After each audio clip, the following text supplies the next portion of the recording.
Hilton brings you new ways to stay, with experiences that let you capture the glory days. Introducing the Graduate Hotels. Each inspired by local college towns, these stays are always original and never boring.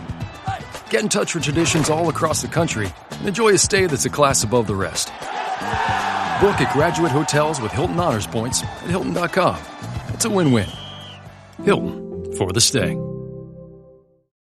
USAA knows dynamic duos can save the day, like superheroes and sidekicks or auto and home insurance. With USAA, you can bundle your auto and home and save up to 10%.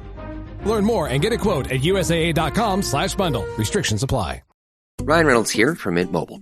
I don't know if you knew this, but anyone can get the same premium wireless for $15 a month plan that I've been enjoying. It's not just for celebrities. So do like I did and have one of your assistants switch you to Mint Mobile today.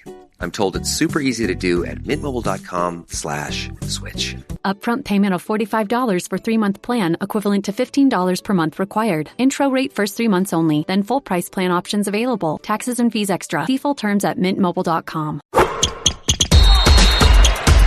From the Fifth Quarter Studio in Madison, Wisconsin, you're listening to the Coaching Youth Hoops Podcast. They're playing Basketball. Here's our hosts, Steve Collins. And Bill Flitter.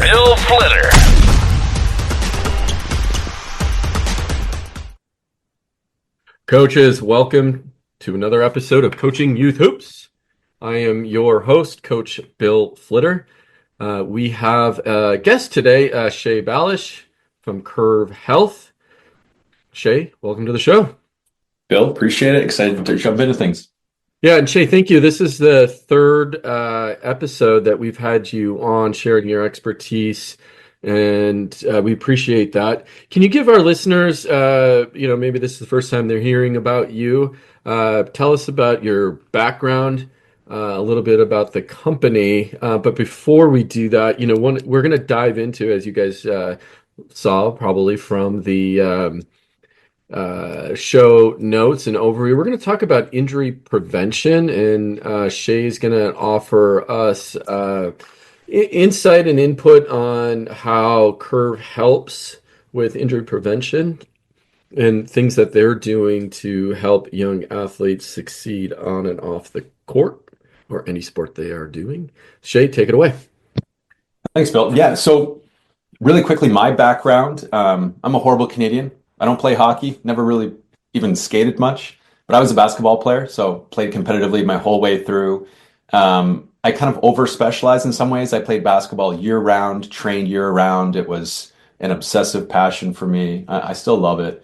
I went on and played at the university level, coached for a few years, then ended up falling in love with science, really. Ended up doing a lot of research around sports psychology. So I ended up doing a PhD and a master's and PhD in sports psychology, and then held a research fellowship at the University of Toronto for a few years before I kind of left to build products in this space, because I believe so deeply in some of the technology that's actually coming out, and it's doing really interesting things, allowing us to actually take a lot of the insights and tools in this space around whether it be sports psychology or nutrition or injury prevention, which we're talking about today, and actually bring them down, to democratize them to the mass market, right? Because if you're involved in sport, in particular basketball, you know that most of the really interesting tools have kind of been reserved for elite level pro athletes. They haven't made their way down market, and now they're finally starting to do that. And that's really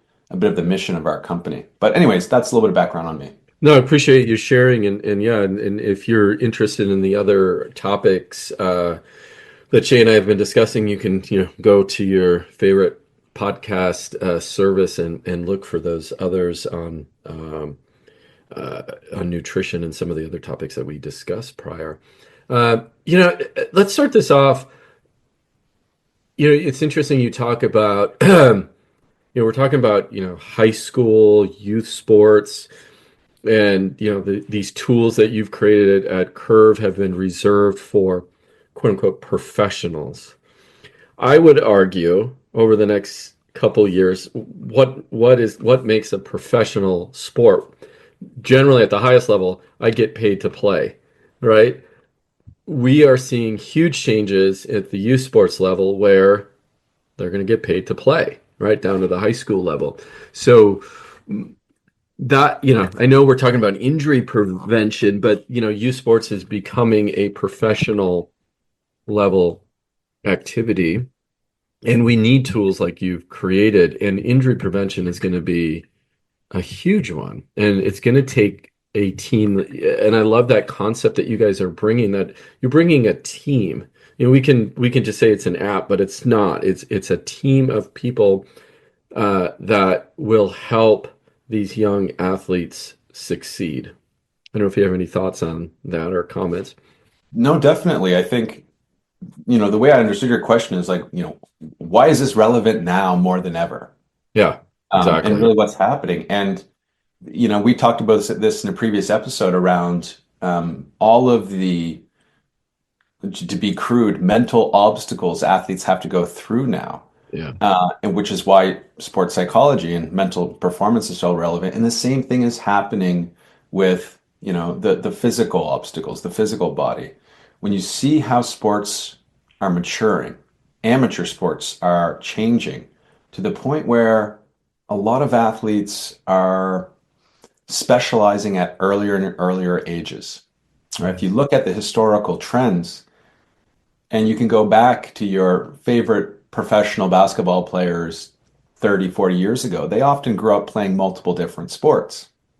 It was always a fun little analogy or insight for Canadians that Steve Nash, this phenomenal basketball player and later coach, also I think did play soccer quite competitively, even professionally, or at least I think he was part of the national team at one point. Don't hold me to that. But, no, he definitely played soccer at a higher level. Yep. And a lot of athletes just aren't doing that. They're specializing at earlier ages, and they're not really taking a whole lot of time off. And that is not just increasing these like overuse injuries or chronic injuries, but it's also facilitating other types of more serious injuries. And so as I think the amateur market, the youth sport market evolves and matures, for better or worse, athletes are encountering a lot more injuries. And some of these injuries are changing their athletic career, right? Athletes are hiding them because they think they won't be recruited. And they're really failing to manage them. So I think what we need, and look, this is just a bit of a focal point of mine. I don't want to stress it too much, but as the youth sport landscape is changing, the people that support these athletes need better tools to help care for them. And we can't just leave it up to parents. Parents will do the best they can, but they don't really have the network or the expertise to really vet which tools are relevant and which providers are relevant. And so I think a lot of it falls on the coaches. Coaches, unfortunately or fortunately, will have to be a little bit more aware of all the other things that are happening to their athletes. And they need better tools for it. Well, and if you think about it, in a lot of cases, these young adults are playing more basketball games than the professionals are. But yet the professionals have, oh, I got injured. Okay, well, let's send you to our team doctor, right? My injury is really affecting my mental health. Well, let's send you to our, mental health specialist that can help you, right? Now you got to worry about, nutrition, right? And so it all ties together. And that's what I like about what you guys are doing is you've recognized that need to bring this team to the athletes at a very, again, reasonable cost, which is very exciting as this market continues to evolve and grow. But my question here is, as I think about injuries, what are you seeing on the basketball side? If you can maybe speak to that a little bit of where are you seeing the most or what types of injuries, and of those injuries that are kind of maybe like in the top three, as a coach, what can I do to prevent or help or at least slow those injuries down, so to speak, right? Yeah. Obviously I don't have 100% control over that, but maybe there are a few things I can do. Yeah. Well, if you take the two ways to frame it, we can try to prevent injuries or we can try to manage them like post-injury. And the post-injury management in basketball in particular has changed quite a bit. Concussions have seemingly always been a problem for other sports than basketball, but we're starting to recognize now that there are a meaningful amount of concussions in basketball. It, it's a hard floor. People got sharp elbows. Athletes are taught to play with their elbows. They're hitting chins on top of heads, diving into stands. And so concussions is such a strenuous and sad topic because it can really end an athlete's entire career seemingly out of the blue. At least if you tear an ACL, which is still a horrific injury, and that's still probably the second most relevant injury for basketball athletes, especially females. But concussions, it affects your daily life. Some kids are getting pulled out of school for months on end. They're maybe sometimes having to be held back a year because they can't actually study. And so the cultural climate that a coach can set and ensuring that athletes are not actually being tough if they're hiding concussion or concussion symptoms Yep. is a big benefit for coaches. Also for a coach and a club to be able to understand a bit of the medical history of the athletes they have coming in. If an athlete has a history of several concussions or even one, and if it's not too far into the past, that is something you need to know. And it's often ends up relying on parents, but some parents aren't involved as others, right? So Right. Yeah. there's a big crack in the floor there that athletes can really fall into. As a practicing sports psychologist years ago, I worked with a number of athletes who had several injuries, and their parents were like, "Hey, my kid just needs help to navigate this process. They're on the verge of hanging up, their basketball shoes for the rest of their life." And it's just really sad. So that's one thing. Concussions continue to be an issue. In terms of preventing concussions, the nature of sport, it's really hard. It's just really hard. Right. Sport, like it's a physically, aggressive and intense sport, and you're going to have some concussions. But the second thing I alluded to is knee injuries, in particular ACL injuries, in particular females. Mm-hmm. It's really unfortunate that there is a huge epidemic. And if you don't believe me, go watch your favorite WNBA team and maybe do a little research on how many members of your favorite team have had an ACL repair. How many? It will blow you away. It is amazing. It's I've absolutely heard, stunning. I was just talking to a coach that she played at St. Mary's. Her career ended because of an ACL. She missed, at least she played 3 games in one of the years. Two of her teammates right now are out, and they're young, right? And some of them are on their second ACL yes. injury. Do you have any insight? And I know you're not a doctor by any stretch of the means here. So I don't want to position you that way, but what does the research say about why that happens? Is it more about the body shape, the hips, the why do females suffer more than males? Yeah. Um, from my Again, I'm no expert in this space, Yeah, but my understanding is that there's a biomechanical difference between male and female, essentially the knees, and there's different angles that the female knee takes where stress is distributed through that predisposes ACL tears. So that's yeah, one.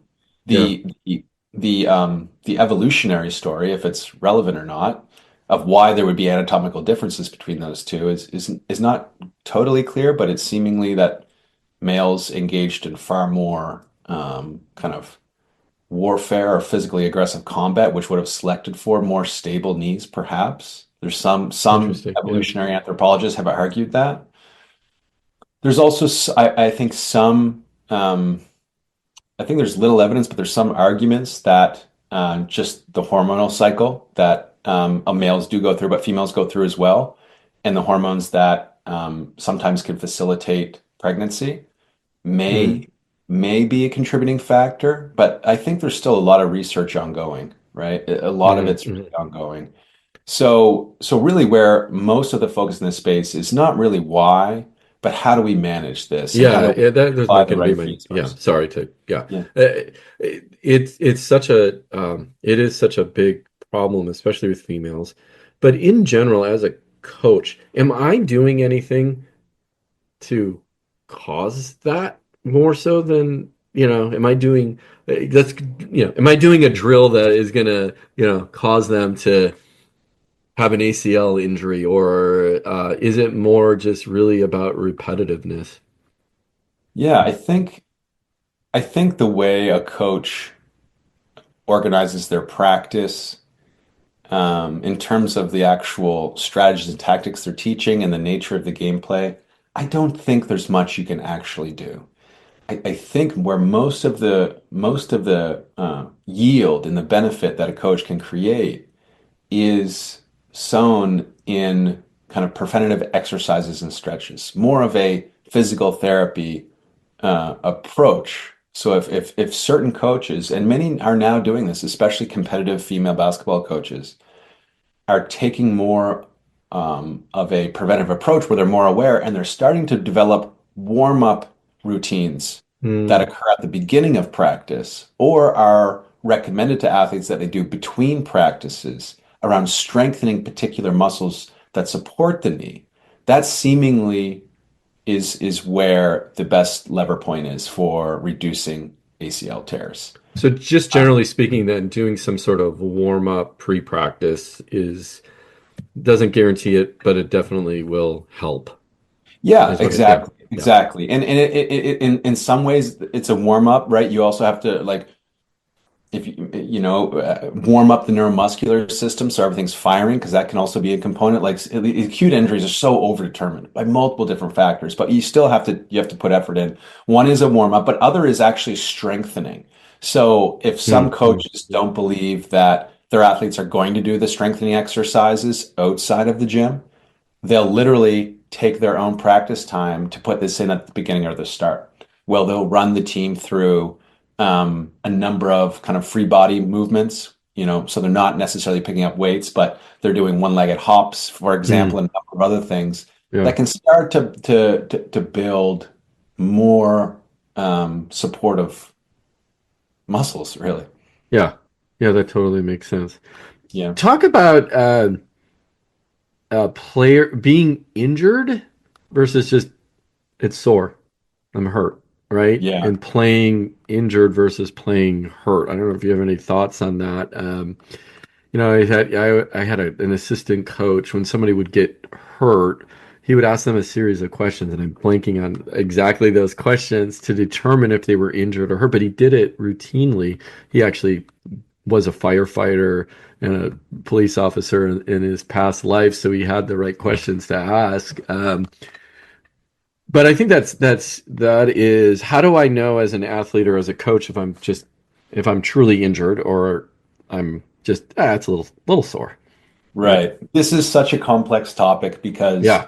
I applaud people that have tried to regiment the system a little bit where they'll go in with a number of questions like you mentioned, but a lot of it often isn't sufficient, right? So you have to understand the athletes that you're working with. You have to know their personal characteristics, which ones might be lying to you, exaggerating, trying to tough it out. In the Mm. same sense, a lot of coaches, and this is their job, is to help an athlete, show an athlete that they can move beyond their limits. And you may have a young athlete that is overly scared of injuring themselves, which is then hampering their performance. And so you also want to show that athlete how to toughen up. I'm not saying that there's never an opportunity to help an athlete build their own toughness, right? We don't want to rob athletes of feeling tough and powering through when necessary Right. because some things need to be powered through. So it really is a complex dance. And I think a lot of researchers in this space, and especially the academics, will come in with not the most practical view. Well, they'll just say any risk is too much risk and pull the athlete Mm. out, sit them down. And you're also, that is also robbing them of some of the experiences and maybe creating a culture of fear as well. So it's such a complex dance. My recommendation is to get to know your athletes really well. If you're a coach, you probably should. You probably should understand on a case by case basis the potential injury, the way an athlete would respond to injury, and how you can actually assess if toughing it out is the right move or it's the wrong move. And it is a dance. In terms of actually pulling an athlete off the court, I think a lot of coaches also forget that, these athletes are autonomous agents. They're human beings. They should have some say in their process as well. They have their own risk tolerances. The parents have their own risk tolerances. So balancing all the various, you could fully understand the injury risk of an athlete, but everyone could be fully on the same page around what slight injury the athlete has. But because of the risk tolerance between the parent, the athlete, and the coach, there could be a meaningful disagreement. So setting up some of these expectations or setting almost a policy in your team that you communicate to parents around how you handle injuries will be really important. And ultimately, I think this is where coaches can better interface with their parents, say, look, this is how I tend to handle injuries. This is where I think I'll be pulling athletes out and moving them through the process. This is where I feel most comfortable. And it also allows the parents to feel more involved. So they're not complaining. As we all know, the parents complain so much. So when you build that, I have no idea what you're talking about, Shay. Yeah. I have no idea. Yeah. They don't. Oh, that must be a Canadian thing. They don't complain down here in the States. Yeah, I bet. I had a good question here for you. Ankle braces. It's been a long time debate, right? Wear them. Some people say if you wear them, it'll help. Some people say they cause weak ankles, right? If you do wear them. So is the research point one way or the other? I'm not familiar with the literature on that topic. Yeah. In my days of coaching and playing competitive basketball, I've played with athletes that just wore them constantly because a series of ankle injuries they had, stalled their career and they just never want to take that risk again. Yeah, braces are tough, right? Because you could also, mandate knee braces as well. Yeah. And you can go through the whole process and then all of a sudden knee braces are actually causing injuries on other athletes when they're bumping up against them. So it's a really tough play. And I tend to try to look at things and evaluate them as like, is this a Band-Aid or is this actually going to like solve this problem that we have? Mm-hmm. And oftentimes braces to me are a very useful tool, but you use them, I don't want to say as a last resort, but after you've done the real work of strengthening your body. So again, if you're playing basketball year round, you're moving in particular ways and your muscles are getting strong in some ways and kind of weak in others because they're not being used in those other ways. Or the proper term is there's creating imbalances. And you can try to rebalance the muscles in the lower body, for example, to handle those issues. And that doesn't work, then maybe braces can be a good idea. But that's my personal opinion, not a professional opinion. Yeah. And a lot of times it does come down to preference, right, by the coach if they want their athletes to wear the braces. I think you touched on a subject that I think is probably one of the more is a bigger subject or a bigger topic in this area, which is these elite level athletes. They're going to these showcases. Coaches are going to, college coaches are going to be there. It's their time to shine in front of the college coaches.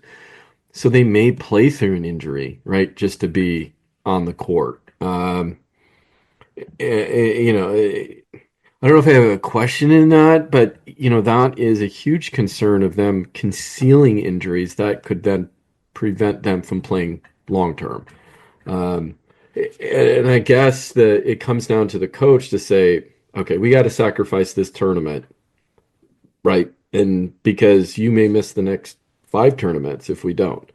And, Yes. communicating that to a parent to say, okay, there'll be other tournaments that, if you're in these elite level, right, leagues, there's going to be other times. So coach kind of taking a stance on that as well, and holding some ground of maybe limiting playing time, or but explaining so you don't have the complaints would probably be a good Absolutely. take. Yeah. Absolutely. And one of my broader realizations is, look, I think anyone, if you're involved in sports at some point, you're probably a pretty confident person, right? Yeah. Especially if you're a coach and others. And you Coaches, welcome, welcome, welcome. So excited that you decided to join us. Before we jump in, I want to talk about 2 of our sponsors. First of all, Curv. What keeps me up at night is, are my players getting rest? Are they taking care of themselves? Are they mentally? Are they eating right? Is their nutrition right? Well, Curv has solved this. It uses pro level science to kind of do it. And what we've kind of jumped in together with them and gotten you a free trial. It's limited, but go over and check it out at coachingyouthhoops.com/health to claim your free trial. Trust me, your program needs this.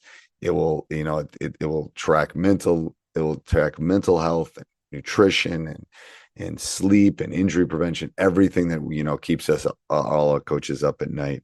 And then also go over and check out Game Changer. It can manage your team, schedule your practices, keep your stats. They should actually get something together. But anyway, that just came in my head. But you can live stream it. You can create highlight reels. You can do all that stuff from one spot. So go over and check that out at gc.com/coachingyouthhoops. All right, let's head off to the podcast. and others. And you also are probably a good person. You're usually there donating your time. You're trying to help. Then the important thing to be aware of is that you can't, like, coaches often want to do a lot, and they do need to be more aware of the injury risk and help manage it. But also, let's be real. The athletes, the parents, and the coaches aren't really suited to give meaningful advice. That's right. And oftentimes, if you go out and seek say a physical therapist or even some other specialty, if they're not familiar with your sport, they also might not have the most relevant advice for you. They might have more generic advice for you.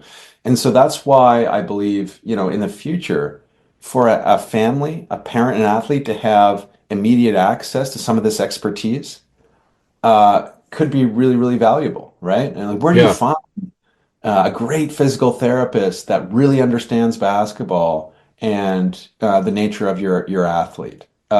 It might not be in your hometown, right? And that's what I think you guys are talking about, is bringing, these sport-specific practitioners, right, forward and giving me access to that. Absolutely. We go in and we meet with families and athletes, and we give that family their own, and that athlete really their own dedicated team of healthcare professionals that they can access. With They that said, often end up building relationships, and relationships continue on for a long time. And it's a reasonable thing to do. well, and this is a good segue into what you're bringing to the table, what the app does. So, as we know, and as I even study this area a little bit more, you have sleep, nutrition, mental health, physical health. All of this is tied together, and typically we've always looked at it in silos, and even in the just the general medical field, right? It's like I have this issue, so I go see this specialist, and then I go over here to see this specialist. All of it is linked. At least that's my opinion. And maybe you can dive into a little bit specifics on the app, but are you looking at that as a holistic? And does the physical therapist, as an example, have the notes on the nutritionalists and the mental health? Can they see that within the app? So it's like you said, it's one team. They absolutely can work together. That's the way we designed it. First of all, when we will work with a family and we surround them with, say this family wants a sports psychologist, a sport nutritionist, and let's call it injury prevention specialist. Yeah. Those three individuals from our company will know each other. They know they will work well together already. And they know they can converse and understand what the best course of action, how they can bring kind of coordinated care to that athlete. In terms of actually sharing chart notes, there's some understandable kind of privacy regulations and confidentiality regulations that we want to align with. So we try to really leave that up to the athlete to share that. But these professionals can, talk about the best way to deliver coordinated, or if you want to call it, interdisciplinary care. Yeah, that's great. There's a lot of overlap in the back end. So if our injury prevention specialist is working with a young female basketball player and putting her on an ACL injury prevention program, our sports psychologist will understand that, and such they won't try to overwhelm them with maybe competing activities to do in between practices because the kid is already so busy. And maybe they will actually build out and likely complement that program with the right mental skills and tools that the athlete should learn while they're going through their kind of injury prevention program. So it's very much coordinated. Oh, that's awesome. Talk to me about I'm really fascinated about this. And, we in the previous podcast, we didn't really talk about this, but the body scanning technology, how does that work, and what is it, and what does it do, and how do I use it as an athlete? And I know we're on a picture's worth 1,000 words. It'd probably be easier, but explain it to your best of your ability over audio. Absolutely. There is an emerging field. The evidence is still accumulating around being able to ideally, predict injury by looking at the quality of a movement of an athlete. And sometimes these are called movement screens, and I'm just using this as an example. Yeah. But there's also beyond movement screens, you would also see a number of different particular kind of clinical measures. Sometimes there's simple surveys, and sometimes there's actual movement that can occur.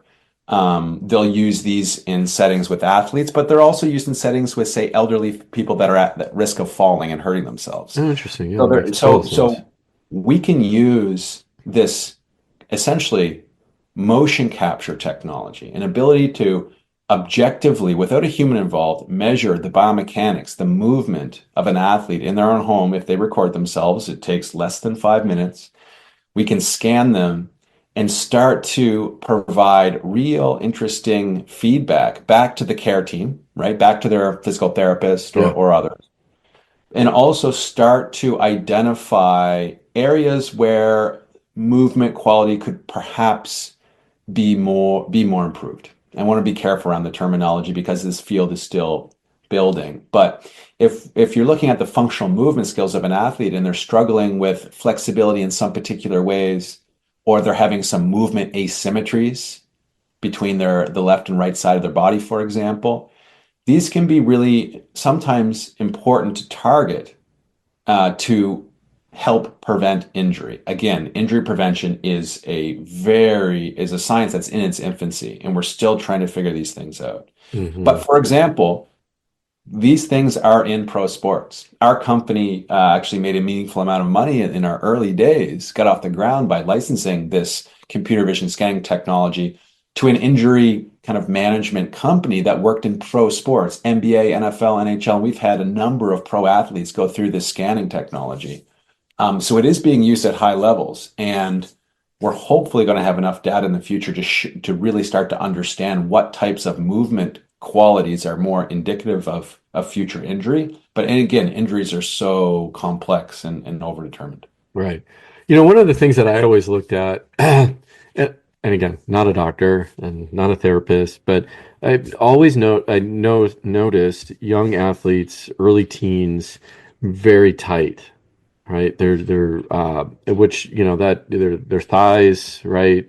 Um, and hip flexors, that obviously pulls on other things, and it's a chain reaction. I'm assuming then that the scanning can help and make some. Does it make recommendations then? If I can't touch my toes, right?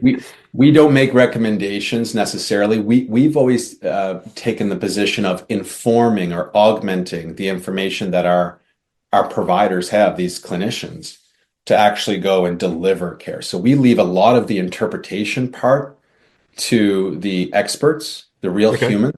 Yeah. And ultimately, you know what? From our feedback of being in this business, that's what athletes and parents want. They do want the human making their interpretation, but they want that human powered with the tools to gather all the right information and make the best decision. So, that's definitely one thing that we do. There's other similar areas in the platform that really help.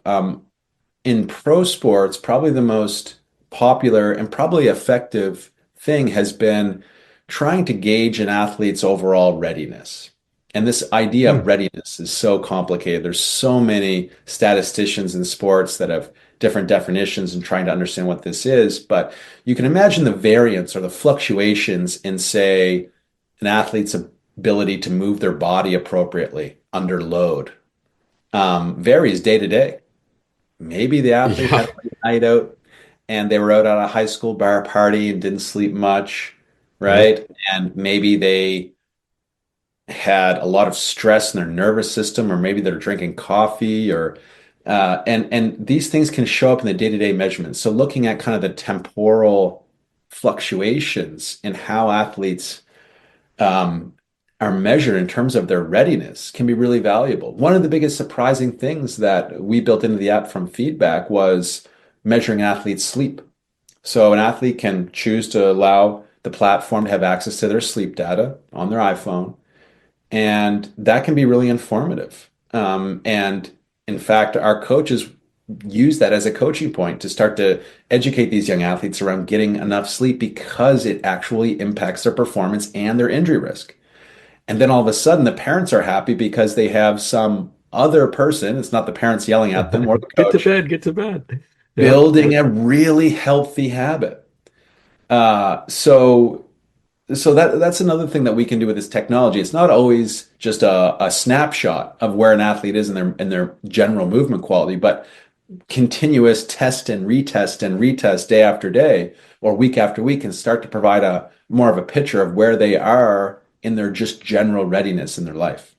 It's interesting you say, I got a Fitbit for Christmas, right? And it tracks your readiness. There's a readiness score, and sometimes it's again it's new. I haven't had the 14 days yet, right? I think I'm on day 9 of it, and it's trending to be pretty accurate. And the readiness is like the readiness that you've recovered and you're ready to exercise. Where I see it kind of fail, so to speak, fail meaning Coach Bill is not ready to exercise, is based on a lot of it on sleep. And if I'm not getting an adequate or a sound sleep, and that really changes the readiness score. And also, when's the last time I exercise? What's my heart rate and all of that? I find that kind of useful, but at the same time, it's one of those things that's like, well, you know what? Yeah, my Fitbit's telling me I'm not ready, but this is the time I have right now to exercise. Absolutely. Right. So, or, just like an athlete would have our practices now, but the data says it's not, I shouldn't be practicing right now.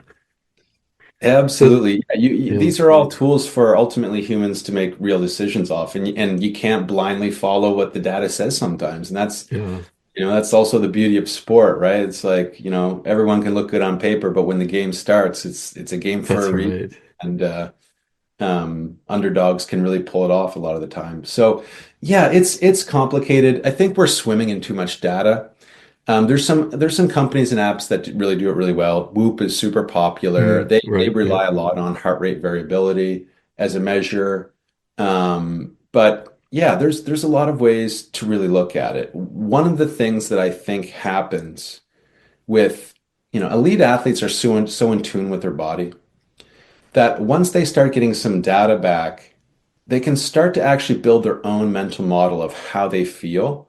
And it actually improves their own kind of internal compass of how they should manage their body. And so they don't just outsource that compass to the data and follow it blindly, but the data does help them improve their own kind of compass of how they should turn up or turn down their intensity, for example. And that's where I think the data can be really valuable. If it educating the athlete and getting them in a place where they're more confident and in tune with their body and they understand where and when to push, that's probably the biggest benefit that I see. And we try to do that with the company, right? There's a huge educational component and behavior change component to any form of health and performance. And if the athlete isn't bought in and believing in it and changing their behavior, then ultimately they're just looking for a band-aid and someone else to do the hard things for them, and that never really works out. One of the fascinating tools that I saw recently in action at a college level, and and it's not crazy expensive, and I would imagine that the expense will come down over time, but they're wearables to measure load and impact during practice, and you can measure it by athlete, you can measure it by team. And the particular practice that I sat in on, let's say they scheduled a 2-hour practice, but the intensity of that practice was so high that the coach called it at an hour and a half, because the data guy who was sitting on the sidelines measuring all this said, hey, we're reaching capacity at this point. So, you either need to adjust, do something that slows these guys down, or call practice. And that's interesting. I don't know if you have any thoughts on that and how prevalent that is, maybe at the college level or pro level. I think it's increasingly prevalent, right? And in particular for basketball, so much impact. You're jumping, you're landing, you're pushing off. That's right. Yeah. And that does have an effect on the body and on joints. A lot of people that play basketball for their entire, if they play competitively for a long time, end up having real struggles with their knees and hips, not to mention shoulders, but knees and hips in particular, just because of the simple compact, like a long distance runner would have with their knees, for example. Yeah. Yeah, measuring that is super valuable. But again, a lot of things are somewhat idiosyncratic, right? It really depends on the athlete. Some athletes can handle more load than others. So I always come back to this maxim that, like, ultimately the athlete has the best source of information for how they're handling their body, and they need to be educated and informed with data. But ultimately those pieces will really improve the athlete's understanding of their own body and the risks that they want to take. Measuring load, it's very common. To answer your question directly, it's very common in pro sports. It's not something we do. We can pull some of this data in through Apple Health Kit a little bit into the platform, but we focus on more, not necessarily kind of load, but more like the qualities of an athlete that of their makeup rather than how much they're actually doing.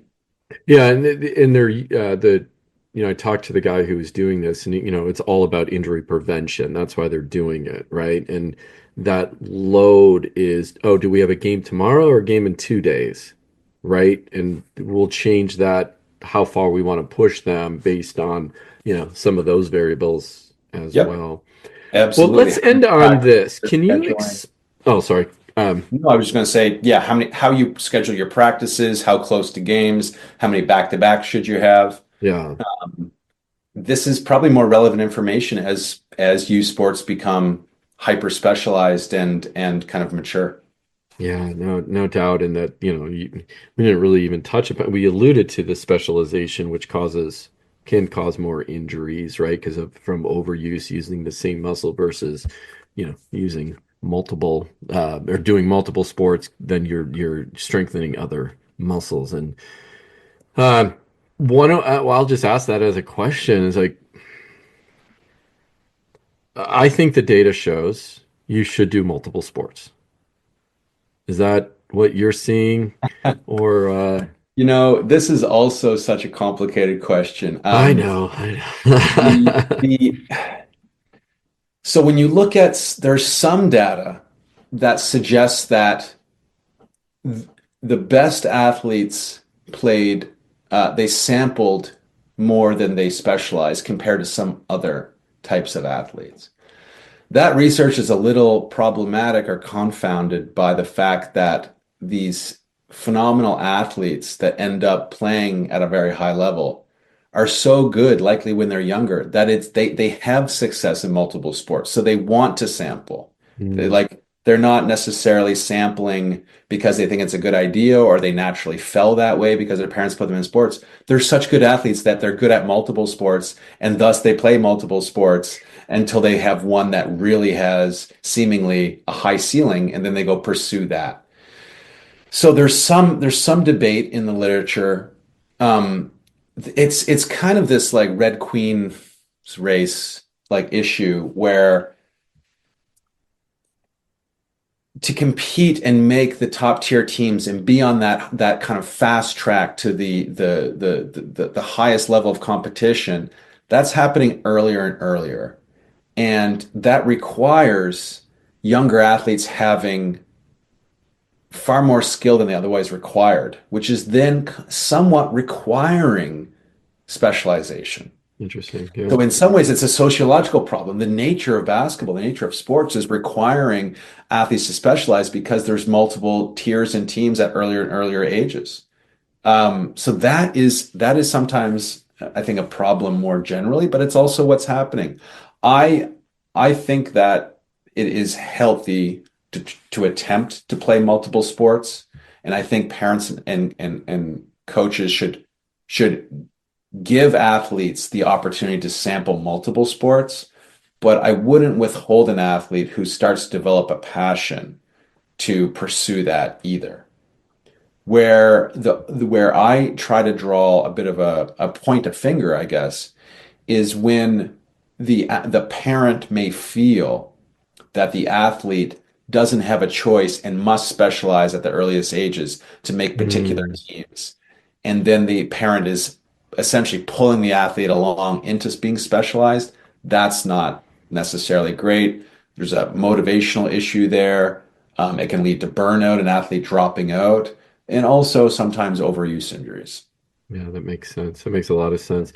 Tell us about how coaches can get involved, what your app does, and who really is it for? Yeah, what we do is we build an athlete support system for families of athletes. So we usually meet with the athlete or meet with the parent, describe what we do. We curate a phenomenal sports psychologist, sport nutritionist, injury prevention specialist, put them into an app. So the app is a vehicle to communicate with them, to work with them, give that to the athlete and the parent. They can sign up for a very simple monthly fee. And then now they have access. Now your athlete is being coached maybe on their sleep or on their mental skills, how to handle stress, or on their injury, potential injury risk and things they can do. And a lot of this ties in together, of course. That's really what we do. We provide health and performance services effectively as a digital clinic or a digital training center for competitive athletes. Now, this is something that has always existed, right? It's existed at the highest levels, but now we're trying to bring it down to the youth level to really help these athletes and families who have big dreams of going and playing on at the next level. Well, and I think that the other thing that comes to mind too is people think this is going to be, thousands of dollars a month, and it's not. It's you guys have done a great job to keep the price reasonable. And depending on the plan you get, right, it's under $100. Yep. And I think that is absolutely incredible when you're bringing an entire team of potential health, right? This is otherwise you're paying thousands of dollars for each specialist, and you guys have done a great job of bringing that together. Yeah. So if you're interested, coaches, go to coachingyouthhoops.com/health. Check out Curv. They're giving away free access for a limited time. So again, that URL is coachingyouthhoops.com/health. coachingyouthhoops.com/health. You want to add anything to that, Shay? Well, we're really excited to have this offer for your community. So we're giving coaches an opportunity to opt their team into this.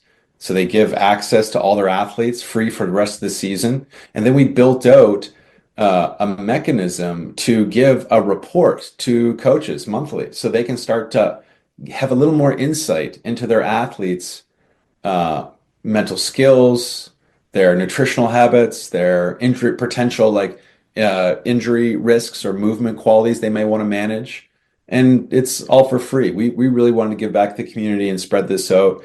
For us, these are software tools, and we can provide them for free and provide a lot of value for your community. Where the cost comes is really when a family, in particular an athlete, wants to work one-on-one with a real expert, say, sports psychologist or nutritionist or injury prevention specialist. And that's where the price comes, but that's always optional.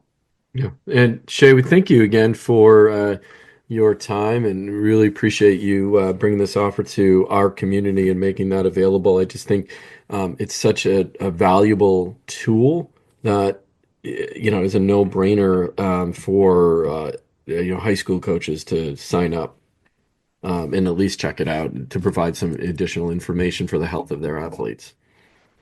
Absolutely. And I'm more than happy to meet one-on-one with the coaches that come on.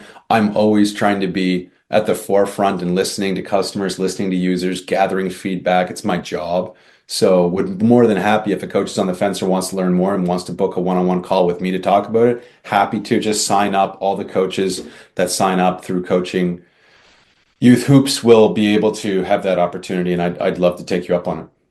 And Shay, we're going to see you back next week when we're going to talk about what it takes to be an elite level athlete and what that means and what goes into that. So we look forward to having you on the show again real soon. Thanks, Bill. All right, coaches, check out coachingyouthhoops.com/health. You'll have direct access to Shay and the Curv Health app.